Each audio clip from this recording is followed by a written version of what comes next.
Here's the story about my banjo. I inherited this banjo in 1987 from my grandad. Obviously never played it because I'm not very musical. It sat in my mum's for years and years, and then when I got my house I took it to my house. It's in a bit of a state, as you can see. It's never been touched for 30 odd years. So during lockdown I decided what I was going to do was I was going to take it apart like this, and I was going to try and restore it. So what I had to do was take all the bits off and remember where they went, clean them all up and keep as much of it as possibly could. That was my trusty black bin liner that I used to store everything in, and in that bag there's a resonator and a pan, an old strap as well, and a newspaper, which I'll talk about in a wee minute. The first thing I had to do was take all the parts off and familiarise myself with where they went. What I'm doing now is I'm taking off a lot of the grips on it that keeps the whole thing together, and getting rid of the skin, which was severely damaged and couldn't be restored. I didn't know what I was going to do, but I just decided to start with the pan, which is this part, and that involved cleaning it up and sanding it down to look like this. The next part was the neck. The neck had worn right down through years and years of playing, and it had lots of fillers in it to try and bulk it back up. The white part you could see at the very top fret was used to kind of fill that back in. There was parts missing. There was also dominoes in it, which my mum put in it to kind of try and salvage it from wear and tear from how often it was played by my grandad. That's when I involved my father-in-law, Billy Tippett, and he did the marvellous job. He filled in all the grooves, he cleaned it up, all the wear and tear that had happened to it, he managed to kind of put filler in that, yet managed to also keep the authenticity of it. The dominoes still remained there from when my grandad was playing it, so it just looked great. Next part was to varnish it and stain it, and that's what we did. The neck looked great once that was finished. It looked absolutely fantastic. Couldn't have been any happier with it. Once that was finished, it was time to work on the resonator. The resonator was the part that was really, really damaged. As you can see, it's cracked 3/4 of the way around it, and I didn't know if it was going to be salvageable, to be honest with you. I decided what I had to do was sand it down, which I did, and I asked Billy if there was anything he could do to fix it. Yet again, Billy came up trumps. He took it in his work and he glued it and he put grips on it, and it held, and it was back to new. It was fantastic. So then it was on to staining the pan and the resonator, which we did, and both of them came up trumps, to be honest. They look absolutely fantastic. First coat looked like that, second coat was that, and then once the third coat was on, I just thought it looked great. I was more than happy with it. The tuning pegs were the next problem. They weren't in the greatest condition. They were quite bent, they were very dirty, but I've tried to salvage them the best I could, and they look okay. Cleaning all the metal parts was definitely the worst job. That was so time consuming. As you can see, they're covered in rust. Had to soak them in white vinegar for days and days, and then clean every single one to try and get them sparkling. I was over the moon the way they came up. They were absolutely gleaming, every single part. I mean, all the brackets, everything just came up brilliant. The tone ring, the resonator flange, I mean, everything just looked great. It sounds like I have a clue what I'm talking about, but I really don't. This was absolutely gleaming. I was over the moon with it. It was fantastic. I decided I wanted to create my own wee bit of nostalgia to put in the banjo for when it's all back together.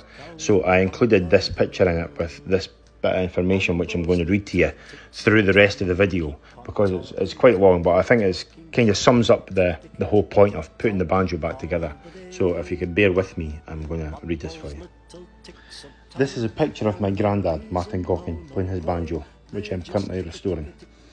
The picture was taken around 1973 in his house in Dundee, and the girl in the yellow top is my Auntie Joan.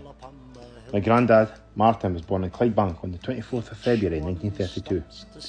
He moved to Dundee as a young man and married my gran, Elizabeth Henderson. They have the following surviving kids: Marie Gaughan, Martin Gaughan, Joan Gaughan, Stephen Gaughan and Frankie Gaughan. My granddad was well known across the city of Dundee for playing his banjo, and was often found flaunting his talents at many pubs across the city, namely the Whip Inn, which my sister now runs. Martin unfortunately passed away early on in his life on the 17th of August 1987. His banjo was left to his eldest grandson, Kevin Beattie, which is me. When I inherited the banjo I was only 8 years old, and the banjo was in a real mess. I needed a fair bit of work completed on it to restore it. I neglected it for several years until this year, 2020, the year of the COVID epidemic. This year allowed me the time and self-reflection to realise that it is such an important family heirloom to let go to waste, and the plan is to restore it to full working order. We have many musicians in the family, and it would be just amazing to have them play this wonderful instrument. The newspaper article, which is in the resonator, was when my granddad restored it, and I'm guessing from information on the articles the year was 1969. The reason he had to restore it was because he banjoed it over his brother's head. I have included pictures of the various processes of restoring the banjo and a picture of myself with my granddad when I was young. I hope whoever inherits this wonderful instrument has as much fun as my granddad did playing it, and as much fun as I have had restoring it.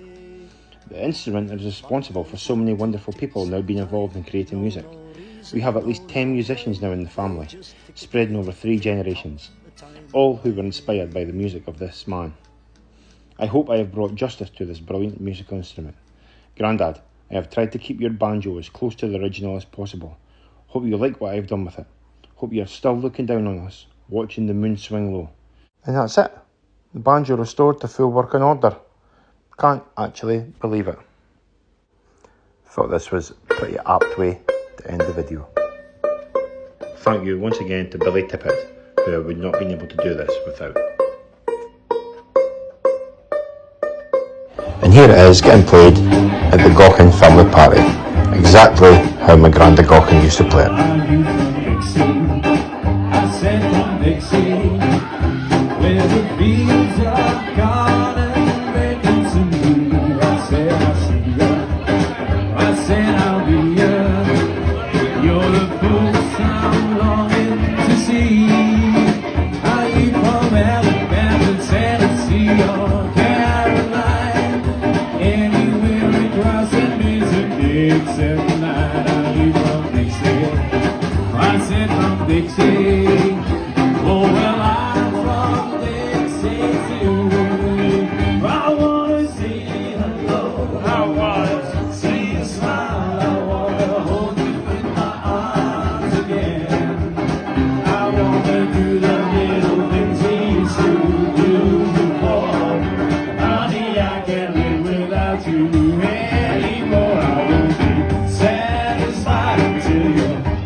Just like the girl that married